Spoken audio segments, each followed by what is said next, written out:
오늘은 차원이 다른 기쁨, 차원이 다른 기쁨이라는 제목으로 하나님의 말씀을 살펴보겠습니다. 김인강이라는 분이 계십니다. 충청도의 가난한 농사꾼의 6남매 중에 막내로 태어났습니다. 2살이 됐을 때 소아마비를 앓았습니다. 치료 시기를 놓쳐서 안진뱅이로 어린 시절을 보냈습니다. 아버지는 이런 아들의 장애가 굉장히 부끄러웠나 봅니다. 술을 마신 날이면 저런 쓸모없는 놈 제발 갖다 버리라고 고함을 치면서 또 폭력을 휘둘렀다고 합니다. 어머니가 등에 업고 1시간 떨어진 초등학교에 입학시키려고 갔었습니다. 장애인이란 이유 하나 때문에 거절을 당한 것입니다. 그날 엄마와 아들은 교문 밖에서 하염없이 울었다고 합니다.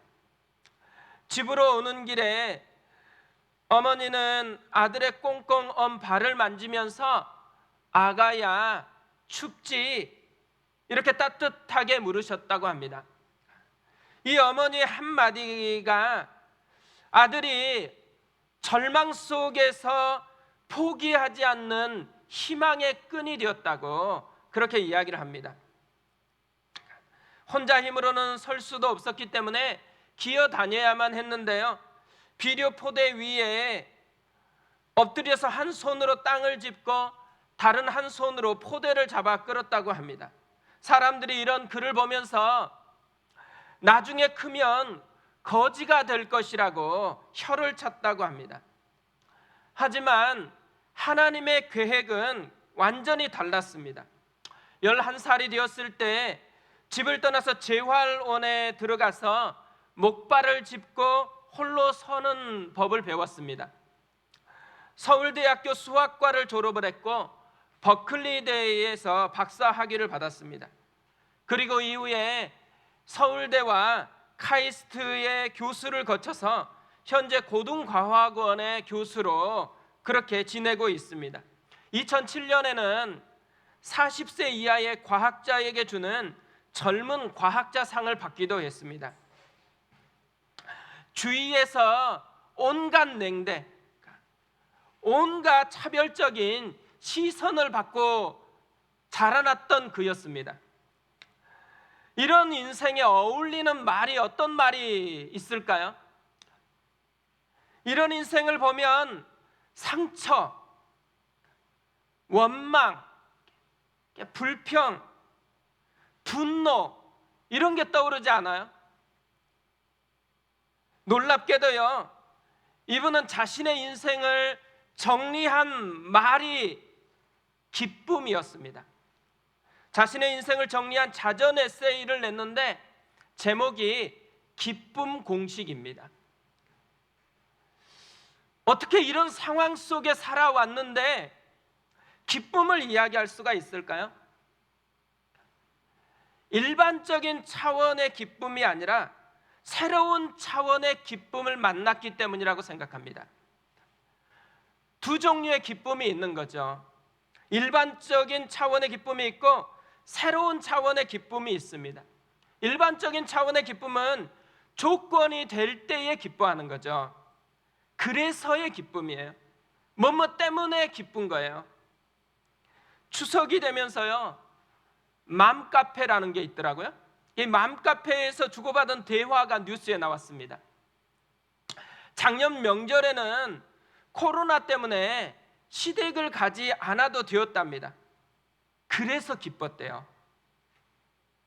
그런데 올해는 가야 할 것만 같아서 힘들다라는 거예요. 그래서 차라리 코로나에 걸렸으면 좋겠다라는 그런 글들을 올리고 있다라는 거예요. 이들에게 있는 게 일반적인 기쁨밖에는 모른다라는 거죠. 조금 있으면 입시철이잖아요. 성적이 조금 올라가요. 그래서 기쁜 거. 좋은 배우자감을 만나거나 승진을 했거나 돈을 벌었거나 기도 응답을 받았거나 그래서 기쁜 것. 이런 조건 만족의 기쁨이 조건에 만족이 되었을 때 기뻐하는 것이 일반적 차원의 기쁨이라는 거예요. 반면에 새로운 차원의 기쁨은 조건과 상관없이 표현하는 기쁨입니다. 그래도의 기쁨이에요. 코로나지만 시댁에 가야 돼요. 그래도 기쁜 거예요.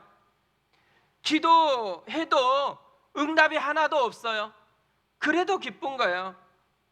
결혼할 줄 알았는데 헤어졌어요. 그래도 기쁜 거예요. 시험 성적이 올라가지 않았어요. 그래도 기쁜 거예요. 건강할 줄 알았는데 갑자기 병이 나버렸어요. 그래도 기쁜 거예요. 잘 될 줄 알았는데 꼬였습니다. 그래도 기쁜 것이죠. 그러니까 조건과 상관없이 표현되는 기쁨, 이것이 새로운 차원의 기쁨이라는 거예요. 우리는 어떤 기쁨에 주로 뿌리를 내리고 있을까요? 일반적 차원의 기쁨일까요? 아니면 새로운 차원의 기쁨일까요? 우리는 새로운 차원의 기쁨을 맛보라고 부름받았다고 생각합니다. 지난주까지만 해도요, 이번 주 토요일 날씨가 굉장히 좋았거든요. 근데 갑자기 태풍이 하나 생겼습니다. 그러면서 이번 주 토요일 오전에는 비로 이렇게 일기예보가 바뀌어 버렸어요. 이제 기도할 거예요. 다시 태풍이 사라지던 좋은 날씨를 달라고. 그럼에도 불구하고 좋은 날씨가 아니고 비가 온다고 생각해 보세요. 그래도 기쁜 거예요. 왜냐하면 그 비를 통해서 새로운 차원의 기쁨을 우리에게 주시려는 하나님의 계획이 있기 때문에 그런 것이죠. 지금까지 우리는 바울이 교회 공동체 안에서 서로 지체들 간에 어떻게 대할 것인지를 살펴봤습니다. 그리고 이제부터는 지체들이 아니고 하나님 앞에서 우리는 어떻게 살 것인지를 살펴보려고 하는데요. 첫 번째가 오늘 읽은 5장 16절 말씀입니다. 항상 기뻐하라. 그러니까 두 단어잖아요. 성경에 나오는 가장 짧은 절입니다. 짧다고 쉬운 건 아닌 것 같아요. 차라리 견뎌내라, 오래 참아라, 이런 것은 해볼만 하잖아요. 기뻐해라. 근데 여기서 끝마치는 게 아니죠. 항상 기뻐해라. 이 말은 굉장히 힘들고 부담스럽다라고 그렇게 여기는 분들이 굉장히 많은 것 같아요. 근데 바울은요, 별로 부담스럽게 생각하지 않고 항상 기뻐하라고 그렇게 이야기하는 것 같아요. 근데 왜 우리는 이 말을 부담스럽게 느낄까요? 제가 발견한 답은 이거예요. 바울이 기쁨을 접근하는 관점하고 우리가 기쁨을 접근하는 관점이 다르기 때문이라는 거죠. 우리는 대부분 일반적인 관점에서 기쁨을 접근하고 있다라는 거예요. 어려움이 없어져야지 기쁜 거예요. 기도했는데 그럼에도 불구하고 이 어려움이 계속 남아 있는 거예요. 그렇다고 이 어려움을 내 스스로의 능력으로 변화시킬 수 있는 그런 게 없어요. 그러면 어때요? 그러면 기뻐하라는 이 말이 굉장히 부담스러운 것이죠. 그래서 부담스러운 유혹으로 느껴진다라는 거예요. 우리는 항상 기뻐해라 많이 알고 있는데요. 근데 마음으로는 어떤 일이 발생하냐면 이 말을 그냥 한 귀로 듣고 한 귀로 흘려 보내버린다라는 거예요. 하지만 바울이 여기서 항상 기뻐하라고 하는 이 말은 새로운 차원의 기쁨으로 나아오라는 초대입니다. 데살로니가 교회도 마찬가지인 거죠. 이들이요, 일반적인 환경에서, 그러니까 일반적인 차원의 기쁨을 맛볼 수 있는 환경은 아니었습니다. 환난 중에 있었죠. 박해가 이 정도면 끝날 줄 알았는데 박해가 점점 더 심각해졌습니다. 그렇다고 기도했는데 이 박해가 조만간 사라져 버릴 것이라는 그런 기대를 할 수가 없어요. 환난 중에 있지만 그래도 기뻐하라는 요구를 하고 있는 것이죠. 사실 데살로니가 교회는요, 이미 이런 새로운 차원의 기쁨을 맛보고 있었습니다. 1장 1절에 보면 이렇게 되어 있어요. 또 너희는 많은 환난 가운데에서 성령의 기쁨으로 말씀을 받아 우리와 주를 본받은 자가 되었으니, 이들이 많은 환난 가운데 있는 것은 사실이지만 그래도 기뻤대요. 새로운 차원의 기쁨을 맛보고 있다라는 거죠. 바울은 이런 그들에게 다시 항상 기뻐하라고 그렇게 요구하는 거예요.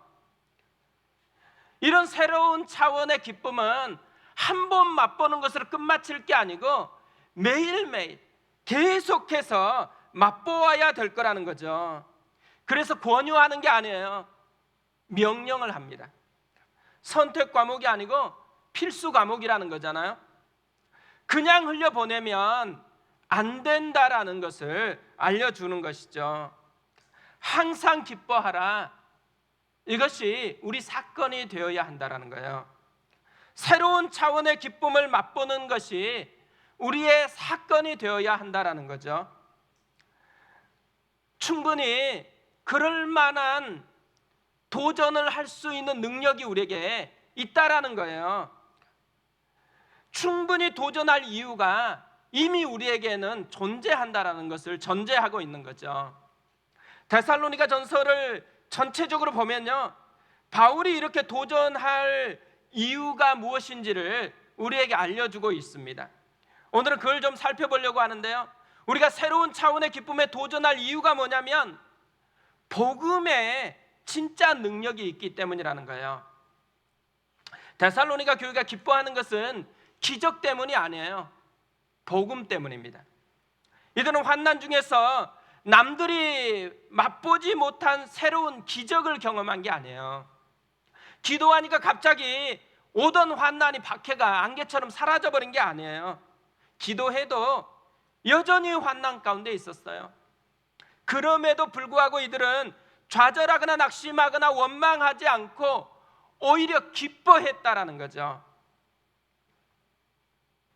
이들을 이렇게 바꾼 능력, 그게 어디에 있는지를 1장 5절에서 이렇게 말씀을 합니다. 이는 우리 복음이 너에게 말로만 이른 것이 아니라 또한 능력과 성령과 큰 확신으로 된 것임이라. 우리가 너희 가운데서 너희를 위하여 어떤 사람이 된 것은 너희가 아는 바와 같으니라. 복음이 말로만 아니고 능력과 성령과 큰 확신으로 이르렀다라는 거죠. 뭘 얘기하는 거예요? 복음을 진짜로 맛보았다라는 거예요. 복음을 진짜 자기 사건으로 경험했다라는 거죠. 예수님의 십자가의 죽음이 진짜 자신의 죽음이 되었다라는 거예요. 예수님의 부활이 자신의 진짜 부활이 되었다라는 거죠. 그래서 죄인이었고 도저히 하나님과 가까이 할 수 없었던 이방인이었잖아요. 그런 그들이 거룩한 하나님의 자녀가 되었습니다. 그래서 우상을 버리고 하나님께로 돌아왔어요. 살아계시고 참되신 하나님을 섬기는 자가 되었습니다. 그래서 그들은 사랑의 수고를 하는 사람이 됐어요. 그래서 그들은 이 땅에서 마지못해 사는 사람이 아니고요, 다시 오실 예수님을 기다리는 소망으로 가득 찬 사람이 되었습니다. 그들은 설교를 들을 때마다 그냥 사람의 말로 듣지 않고 하나님의 말씀으로 받았습니다. 여전히 많은 환난 가운데 있어도 원망이 아니고 오히려 기뻐하는 사람이 되었다라는 거죠. 복음이 이들의 인생을 송두리째 바꿔 놓았다라는 거예요. 복음이 새로운 차원의 기쁨을 맛볼 수 있도록 이끌어 주었다라는 거죠. 김인강 교수님도 마찬가지더라고요. 그가 새로운 차원의 기쁨을 경험할 수 있었던 것을 살펴보니까요, 하나님을 새롭게 만났더라고요. 대학교 3학년 초에 이 목발을 짚고 무거운 가방을 맨 채 많이 걷다 보니까요, 갈비뼈하고 폐가 부딪히면서 폐에 큰 구멍이 났다고 합니다. 당장 수술하지 않으면 죽을 수도 있다고 의사가 말하는데, 기도원에 가서요, 한 구석에 엎드려서 이렇게 기도를 했대요. 하나님, 왜 나한테만 이렇게 가혹하신가요? 항상 아프기만 하고 아무 쓸모없는 나를 데려가 주세요. 그때 등 뒤에서요, 이런 찬송이 들려왔다고 합니다. 내 모습 이대로 주 받아주소서, 날 위해 돌아가신 주 날 받아주소서. 그날 그는 자신을 위해 돌아가신 예수님을 자신의 사건으로 새롭게 만났다라는 거예요. 그 순간 욥처럼 하나님의 모든 주권과 통치권을 인정하게 되었다고 합니다.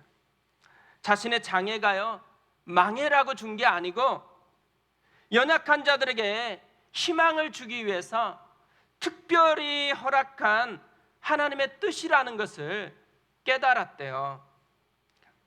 복음이 새로운 차원의 기쁨으로 연결시키도록 이끌어가도록 눈을 뜨게 해 주었다라는 것이죠. 우리가 신앙생활 하는데 왜 자꾸 메마름이 찾아올까요? 왜 메마르다고 느껴질까요?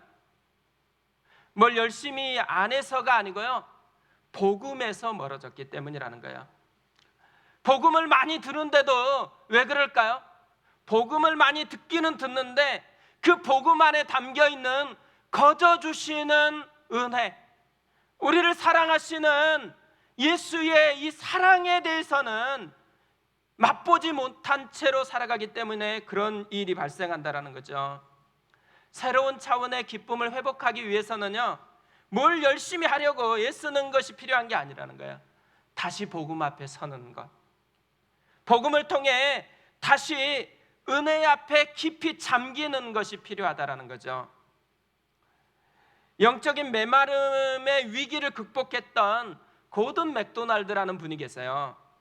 이분이 리차드 포스터의 말을 이렇게 인용을 합니다. 오늘날 가장 절실하게 필요한 것은 똑똑하거나 재능 있는 사람들이 아니다, 깊이 있는 사람들이다. 그러면서요, 이 깊이 있는 사람이 누군지를 이렇게 설명을 합니다. 깊이 있는 사람이란 예수님과 그분의 성품, 그리고 그분의 부르심과 십자가의 죽으심을 중심에 두고 살아가는 이들이다. 결국 깊이 있는 사람이 누구라는 거예요? 복음을 새롭게 맛보는 사람이라는 거죠.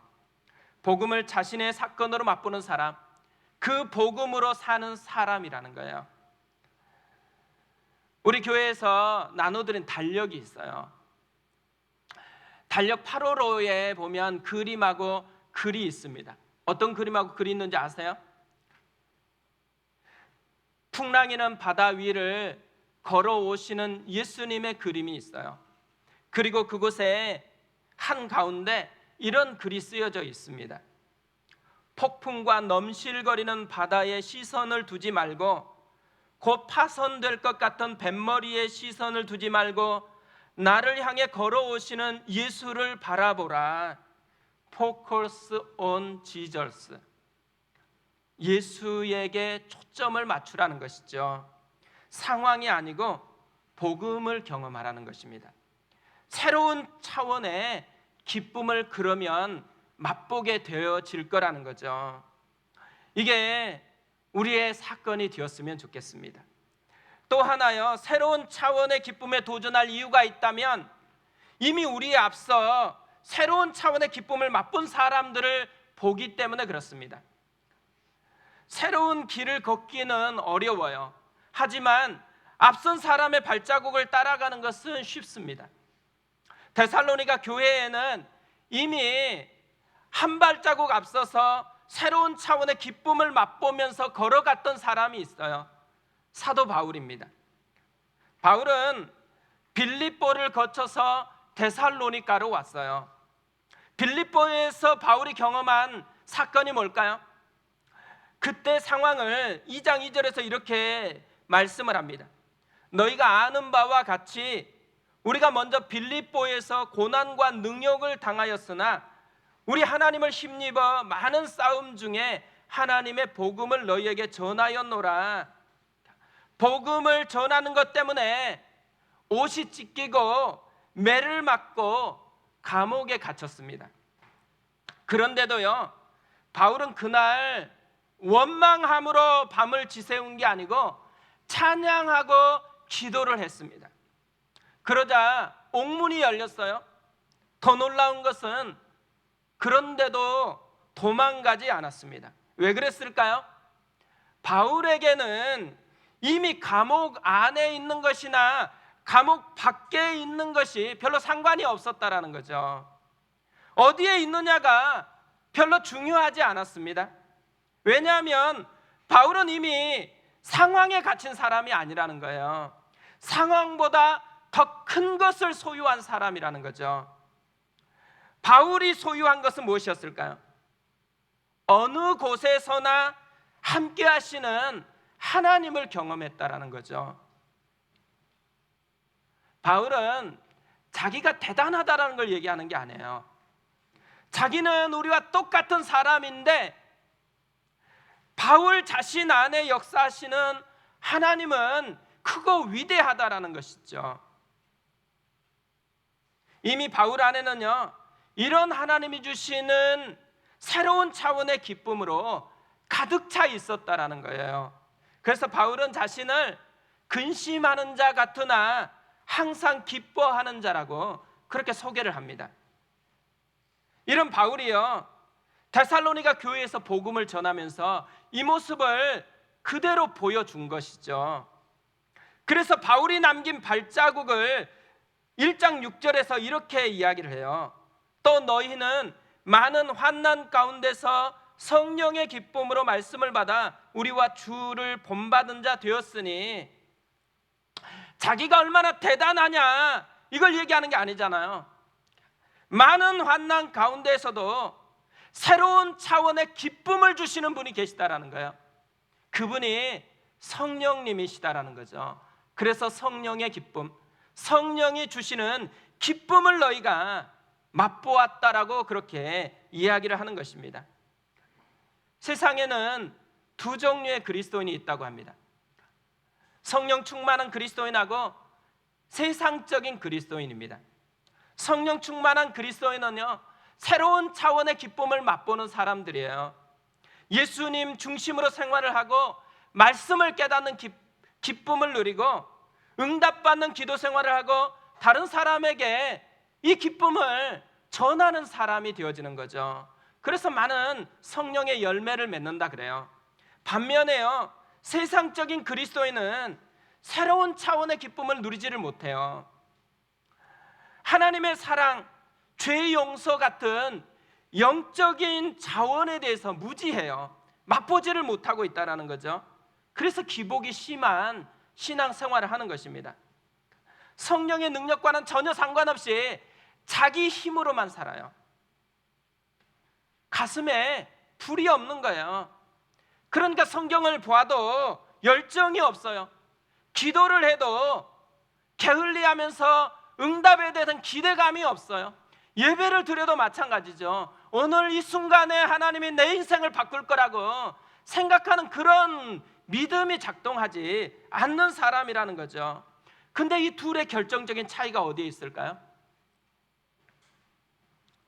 인생을 드라이브하는 내면의 운전수가 누구냐에 달려 있다라는 거예요. 성령이 운전수이냐 아니면 자기 자신의 힘으로 인생을 끌고 가느냐에 달려 있다라는 거죠. 우리에게 하나님이 요구하는 것은요, 열심히 내 힘으로 살라는 게 아니에요. 우리 안에 성령이 거하고 계시니까 성령님께 우리 인생의 운전대를 좀 맡겨보라는 것이죠. 충만이라는 찬양이 있습니다. 무명이어도 공허하지 않는 것은 예수 안에 난 만족함이라. 가난하여도 부족하지 않는 것은 예수 안에 오직 나는 부요함이라. 2절에 보면 고난 중에도 견뎌낼 수 있는 것은 주의 계획 믿기 때문이라. 실패하여도 일어설 수 있는 것은 예수 안에 오직 나는 승리함이라. 3절은 이래요. 내 몸이 약해도 낙심하지 않는 것은 예수 안에 난 완전함이라. 화려한 세상 부럽지 않는 것은 난 예수로 충만함이라. 저는 이 찬양이요, 새로운 차원의 기쁨을 맛본 감격을 노래하는 거라고 생각을 합니다. 무명이면 일반적으로는 공허해요. 그런데도 무명인데도 공허하지 않대요. 가난하면 부족해요. 그런데도 가난해도 부족하지 않대요. 고난이 오면 힘들어요. 그런데 견뎌낼 수 있대요. 실패하면 얼마나 마음이 무너지는지 몰라요. 그런데 일어설 수 있대요. 몸이 약하면 어때요? 낙심이 찾아오잖아요. 그런데도 낙심하지 않는데요. 화려한 세상 얼마나 부러워요. 남들은 다 성공했다 그러는데 나만 뭐가 없는 것 같아요. 화려한 명품으로 시장에서 가는 사람을 보면 부럽지 않겠어요? 부러워요. 그런데요, 그런 사람이 지나가도 부럽지 않대요. 왜 그럴까요? 새로운 차원의 기쁨을 이미 소유하고 있기 때문에 그런 것이죠. 제가 이 찬양을 처음 알게 된 것은 몇 번 얘기했지만요, 카톡을 받아서 그래요. 항암을 하고 있었던 자매님이 항암하러 가서 이 카톡을 저에게 보내주었어요. 이 자매님이 왜 이 찬양을 저에게 보내주었을까요? 자매님의 현실 상황은 항암을 해야 돼요. 얼마나 고통스러운 현실인지 몰라요. 그런데 내면에는 새로운 차원의 기쁨이 가득한 거죠. 내면에 운전수가 바뀌어 있다라는 거예요. 암이라는 현실이 자기를 끌고 가는 게 아니고 예수가, 성령님이 자기 인생을 끌고 가고 있다라는 것을 이 찬양을 통해서 알려주고 싶었던 것이죠. 그래서 새로운 차원의 기쁨을 맛보고 있는 것입니다. 우리 교회가 이제 5년 지나고 또 새로운 5년을 향해서 달려가고 있다고 생각합니다. 그래서 저는 업그레이드를 해야 된다고 생각해요. 이제 교회 1.0은 이미 이제 지나갔습니다. 우리 교회는 2.0 시대를 그렇게 달려가야 된다고 생각해요. 2.0 시대를 달려갈 때 첫 번째 해야 될 거, 새로운 차원의 기쁨을 맛보는 것입니다. 교회 안에서 새로운 차원의 기쁨을 주려고 임하시는 하나님을 내 사건으로 맛보는 것입니다. 그러기 위해서 다시 복음 앞에 서는 것이죠. 그러기 위해서 우리의 마음의 운전수를 내 힘이 아니고 내가 아니고 성령님으로 바꾸는 그런 교회로 세워져 갔으면 좋겠습니다. 우리 그 마음을 가지고 우리 찬양하고 기도하겠습니다.